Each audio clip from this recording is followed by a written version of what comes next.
আসসালামু আলাইকুম গাইস, সবাইকে জানাই আয়েশা ব্লগসের পক্ষ থেকে স্বাগতম। কেমন আছেন সবাই?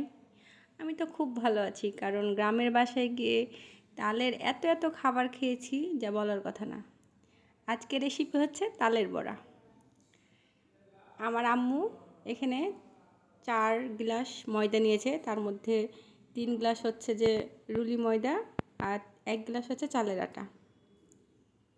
এখন তালগুলো আগে থেকে রেডি করা ছিল। তালগুলো একটু একটু করে দিবে আর আটাগুলো মথে নেবে আম্মু। মানে পুরো সেম প্রসেসটা আমার আম্মু তৈরি করেছিল। আর আমি এখানে বেকিং পাউডার দিয়ে নিলাম 1 চামচ মতো। আর এখানে হচ্ছে যে 2 গ্লাস চিনি নিব, কারণ 4 গ্লাস ময়দা নিয়েছি, ওই জন্য 2 গ্লাস চিনি নিয়েছি। কিন্তু 2 গ্লাস চিনিতে মিষ্টি একটু কম হয়েছিল, কারণ এখনকার চিনিতে তো মিষ্টি কম, এই জন্য আমি আরেকটু বাড়িয়ে নিয়েছি।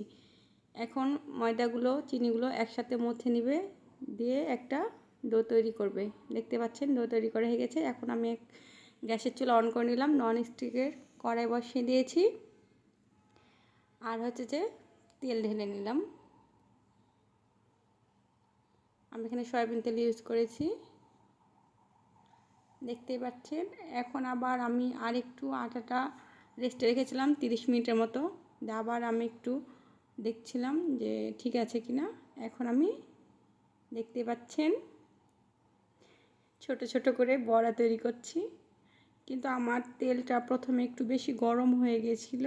দেওয়ার সাথে সাথে দেখতে পাচ্ছেন এভাবে ফুলে একদম লাল হয়ে যাচ্ছে। এই জন্য আমি এখন চুলা জালটা অফ করে দিলাম, কারণ যেটুকু গরম তেল হয়েছে ওইটুকু গরমেই কিন্তু আমার ভাজা হয়ে যাবে। প্রথমগুলো দেখতে পাচ্ছেন কেমন ফুলে একদম ভাজা হয়ে গেছে। আর আমি একটু বেশি ভাজা পছন্দ করি, মানে বেশি ভেজে খাই, সেজন্য প্রথমে যেটুকু হবে আমি একটু বেশি ভেজে নেব, বেশি করে মানে লাল করে ভাজবো। তারপরে বাকিগুলা কম ভাজবো, খুব একটা লাল করব না। কিন্তু ভিতরটা এত সুন্দর হয়েছে যা বলে বোঝাতে পারবো না। দিয়েছি আমি একটু ময়দা, ফুলে ডাবল হয়ে গেছে। আর ভিতরের কথা কি বলবো আপনাদেরকে, এতটাই নরম আর এতটাই সুন্দর, মানে ভিতরে কোনো রকম ময়দা থাকবে না, কাঁচা ময়দা থাকবে না, একদম ফুলে দেখতে পাচ্ছেন ডাবল হয়ে যাচ্ছে।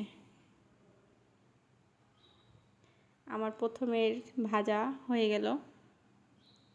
এরপরেরগুলো আমি অত ভালোভাবে ভাজবো না, মানে ভাজবো কিন্তু এভাবে এতটা লাল করব না। আর আমার এই তালের বড়া মানে বয়স্ক থেকে নানি দাদি বলেন সবাই খেতে পারবে, এতটাই নরম, মনে হবে তুলার মতো। আর টেস্ট মানে কি বলবো, এতটাই সুস্বাদু হয়েছে। গিয়ে শুধু তালের বড়া, দুধ বড়া, তালের আরও অনেক পিঠা খেয়েছি, সেগুলো ভিডিও করিনি, জাস্ট আমি তালের বড়া ভিডিও করেছি। আমার এই নতুন পেজটাকে আপনারা সবাই ভালোবাসা দিয়ে পাশে থাকবেন। ভিডিওটি ভালো লেগে থাকলে লাইক, কমেন্ট, শেয়ার দিয়ে পাশে থাকবেন। আল্লাহ হাফেজ।